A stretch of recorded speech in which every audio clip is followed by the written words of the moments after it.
राधे राधे, जय श्री कृष्णा। कैसे हो आप सब? उम्मीद करती हूँ सब अच्छे होंगे और ईश्वरी कृपा आप और हम पर हमेशा बनी रहे। कई बार हम किसी बात को लेकर बहुत ज्यादा सीरियस हो जाते हैं। जब हमारे साथ कुछ बुरा होता है ना, तो हम सोचते हैं कि बस सब कुछ खत्म हो गया और बहुत ज्यादा दुखी हो जाते हैं, पेशेंस खो देते हैं अपना। और अगले पल जब कुछ अच्छा होता है तो बस खुशी का कोई ठिकाना नहीं, खुश हो जाते हैं। कहने का तात्पर्य है कि व्यक्ति का जो मनोबल है ना, मानसिक संतुलन, वो बदलता रहता है। कभी वो पॉजिटिव रहता है, कभी वो नेगेटिव रहता है, कभी वो दुखी रहता है, कभी खुश रहता है। तो कहने का तात्पर्य है कि चाहे स्थिति कैसी क्यों ना हो, धैर्य बनाकर रखना चाहिए। और जिसने धैर्य बनाकर रख लिया अपने जीवन में, उसके जीवन में न तो दुख आने पर कोई फर्क पड़ेगा। दुख में भी अगर कोई समाज का, कोई परिवार का, कोई आस पड़ोस का लोग पूछेगा ना, तो वो एकदम पॉजिटिव जवाब देगा। और सुख आएंगे तब भी पॉजिटिव जवाब देगा, उछलेगा नहीं ज्यादा। और दोनों स्थितियों में जब संतुलन बना के रखता है ना इंसान, तो व्यक्ति कभी दुखी होता ही नहीं है। ऐसी एक छोटी सी कहानी, एक किसान की कहानी आपके बीच लेके आई हूं। उम्मीद करती हूँ आपको बहुत पसंद आएगी। एक किसान था और उसके पास एक घोड़ा था। रोजी रोटी का सहारा था।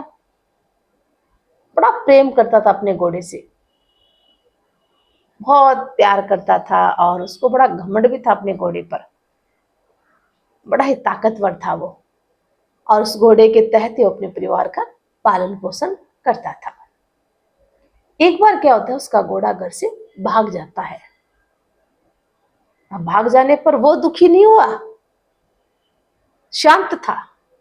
दुखी थे आस पड़ोस के लोग, सारे इकट्ठे होकर किसान के पास आते हैं और आकर कहते हैं कि अरे वाह, तुम्हारा तो घोड़ा भाग गया, जो तुम्हारी रोजी रोटी का सहारा था।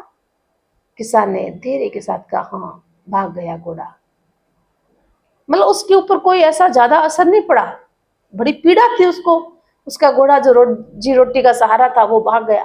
वो चुप होकर के और उसका जवाब धैर्य से देता है। सारे लोग चले जाते हैं, उसने ज्यादा उत्तर देने की कोशिश ही नहीं की।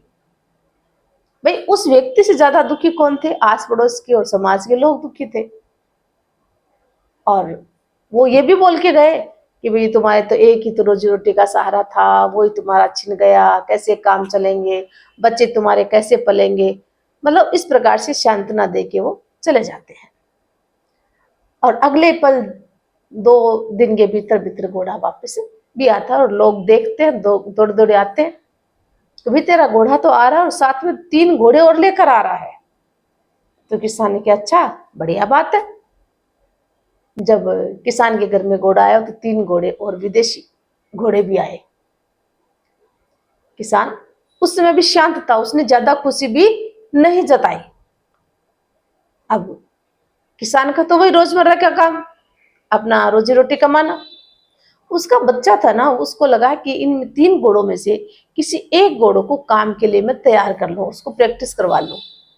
और वो क्या था, उस घोड़े को लेकर के उसको काम की आदत डलवाने के लिए उसको तैयार कर रहा था। बाहर जाने पर किस प्रकार से उसको मतलब चलाना है, कैसे रोकना है।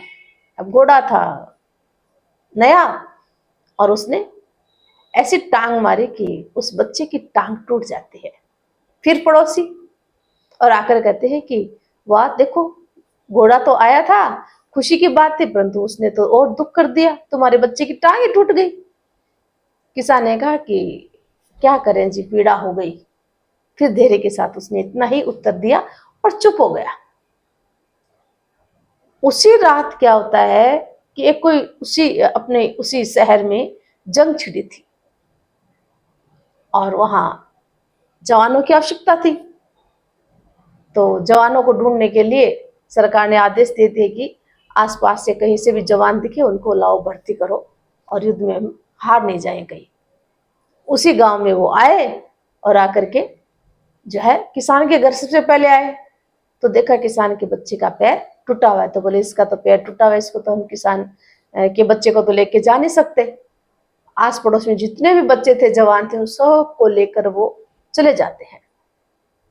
अब जब चले जाते हैं तो फिर पड़ोस के लोग आते हैं, समाज के लोग आते हैं कि तुम्हारी तो किस्मत बहुत अच्छी थी भाई, देखो तेरे बच्चे का पैर टूटा और वो फौज में नहीं जा पाया और हमारे बच्चों को तो फौज में ले गए, तुम्हारी किस्मत तो बड़ी अच्छी थी। किसान उस समय भी शांत रहा और किसान ने कहा हाँ भाई अच्छी बात है। मतलब कहने का तात्पर्य है कि किसान हर वक्त शांत था और धैर्य बना करके उत्तर दे रहा था।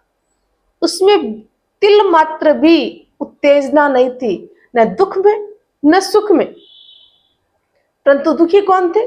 आस पड़ोस के लोग थे, समाज के लोग दुखी थे। भाई ये छोटी सी कहानी है।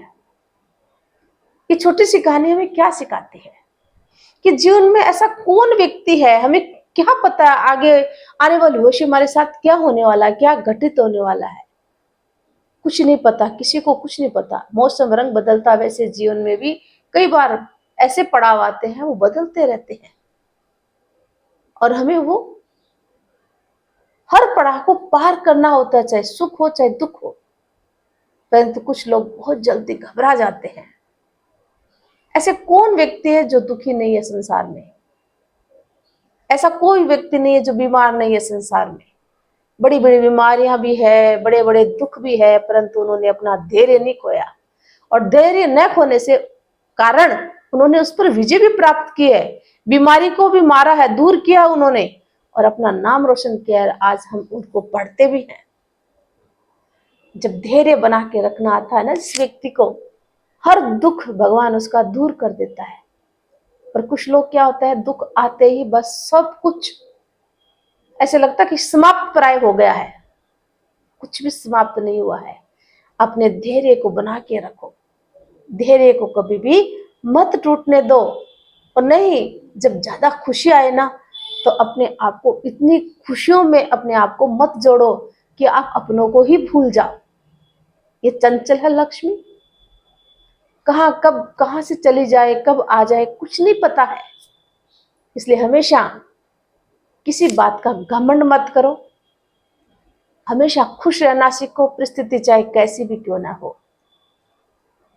तो यहाँ पर एक छोटी सी कहानी हमें बहुत बड़ा मोरल देती है कि परिस्थिति चाहे कैसी भी क्यों ना हो, हम छोटी छोटी बातों पर, चाहे बात कैसी हो, कितनी बड़ी बात हो, परेशानी वाली बात हो, कुछ भी हो, उस बात पर भी हमें शांत रहना आना चाहिए।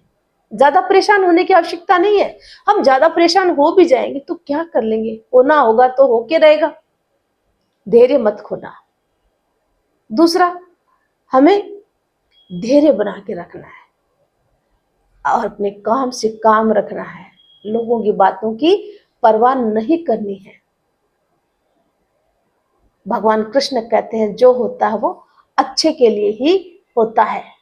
तो ये सोचिए, हमारा प्रारब्ध और प्रारब्ध के हिसाब से जो घटना घटित हो रही है हमारे साथ, हम उसको स्वीकारें।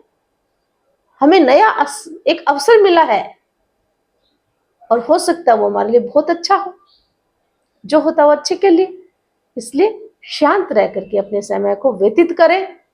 अपने काम से काम रखेंगे तो ये समय भी कट जाएगा।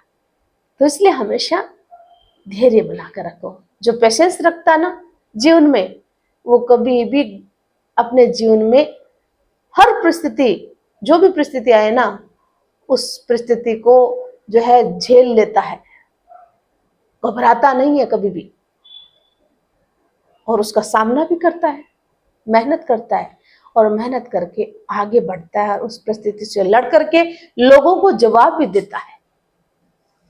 ईश्वर जब साथ होना तो किसी व्यक्ति का कोई बाल भी बांका नहीं होता है। तो ये कहानी अगर अच्छी लगी हो तो आप लाइक और शेयर जरूर करना और चैनल पर नए हो तो सब्सक्राइब जरूर करें। लाती हूँ एक और नई कहानी, तब तक के लिए जय हिंद, जय भारत, धन्यवाद।